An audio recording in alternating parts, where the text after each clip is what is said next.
Hello guys, welcome back to my new video. आज हम पढ़ने जा रहे हैं एक्सरसाइज 4.4 के क्वेश्चन नंबर 3 के सेकंड पार्ट। तो चलिए क्वेश्चन पढ़ते हैं। Neelam's father is 49 years old. He is 4 years older than 3 times Neelam's age. Neelam के पापा जो हैं वो 49 years old के हैं और वो ओल्डर है 3 times नीलम की 4 years जो है वो ओल्डर है 3 times नीलम की एज के। तो What is नीलम्स एज? नीलम की एज क्या है? सोल्यूशन, लेट नीलम एज बी x years। तो नीलम की एज हमने x मान ली। नीलम फादर एज भी इक्वल्स टू 3x + 4। तो हमें बोलता 3 times 4 years, वो 3 times ओल्डर है नीलम की एज से, तो हमने लिख लिया 3x + 4 years। According to question के मुताबिक which implies that 3x + 4 = 49। तो 3x + 4 = 49, क्योंकि जो 49 हमारे पास जो 40 नीलम के पापा की एज जो है वो 49 दी गई थी, हमें लिख लिया यहाँ पे 49। अब देख सकते हैं यहाँ पे जो है 4 जो है वो प्लस का है, तो आगे जाके वो माइनस का बन जाएगा। which implies that 3x = 49 - 4। तो 3x = 45 हो गया, 49 में से 4 निकालो तो आंसर 45। अब यहाँ पे 3x जो है वो मल्टीप्लाई का है, तो आगे जाके वो डिवाइड का बन जाएगा। तो which implies that x = 45/3। 3 1s और 3 15s, तो x की वैल्यू 15। तो हमारे पास नीलम की एज जो है वो निकली 15 years old।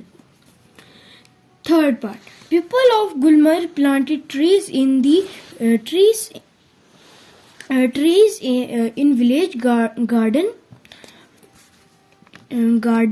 Some of trees were fruit trees. The number of non-fruit trees were 2 more than 3 times the number of fruit trees. तो पीपल गुलमर्ग के जो है आदमी जो है वो ट्री को जो है वो लगाते हैं विलेज गार्डन में। तो उसमें से जो आधे ट्रीज जो हैं वो फ्रूट ट्रीज के हैं, कुछ ट्रीज जो हैं वो फ्रूट ट्रीज हैं, और जो नॉन फ्रूट ट्रीज हैं वो 2 more than 3 times the number of fruit trees. वो दो ज्यादा है 3 times फ्रूट ट्रीज से। तो what was the number of fruit trees planted if the number of non fruit trees planted was 77। तो fruit trees कितने होंगे अगर जो है जो नॉन फ्रूट ट्रीज है अगर वो 77 होंगे। तो solution, let the fruit tree be x। तो हमने उन फ्रूट ट्रीज को x मान लिया। Then the number non fruit trees भी 3x + 2 ट्रीज।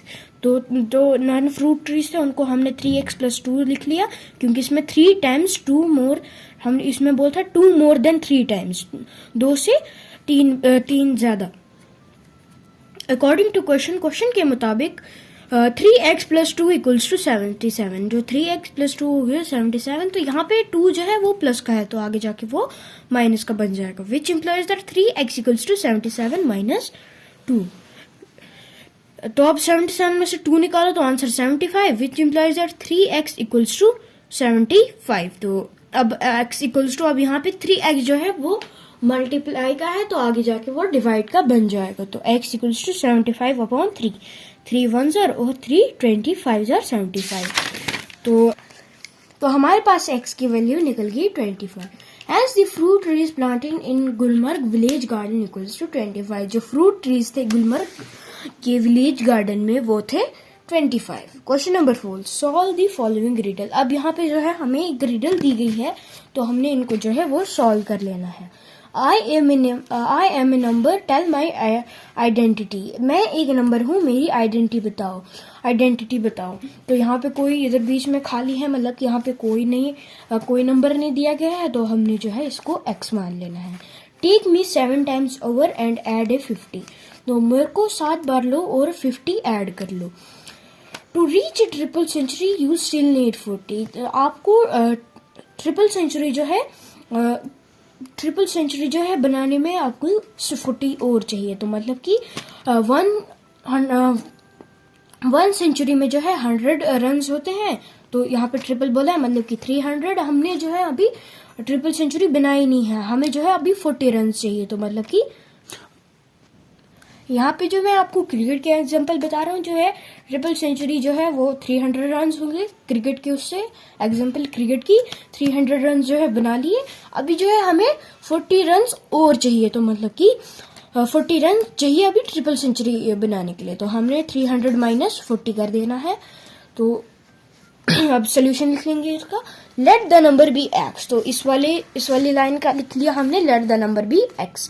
तो क्वेश्चन के मुताबिक 7x प्लस 50, तो इसमें बोलता 7 टाइम्स मेरे को लो और उसमें 50 ऐड करो, तो लिख लिया हमने 7x प्लस 50। तो यहाँ पे इक्वल्स टू 300 माइनस 40 लिखा था, क्योंकि ट्रिपल सेंचुरी में से हमने यू स्टिल नीड 40, हमारी जो है ट्रिपल सेंचुरी हुई नहीं थी, तो हमें जो है उसमें 40 माइनस करने थे। 300 में से 40 निकाले, answer 260, which implies that 7x plus 50 equals to 260। अब यहाँ पे देख सकते हैं आप जो है 50 जो है वो प्लस का है, तो आगे जाके वो माइनस का बन जाएगा। तो which implies that 7x equals to 260 minus 50।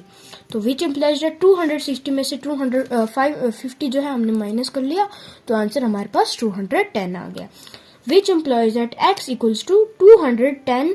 अब यहाँ पे 7x जो है वो मल्टीप्लाई का है, तो आगे जाके वो डिवाइड का बन जाएगा। तो x इक्वल्स टू 210 अपॉन 7, 7 1 ज़र और 7 30 ज़र 210, तो x की वैल्यू 30 निकली।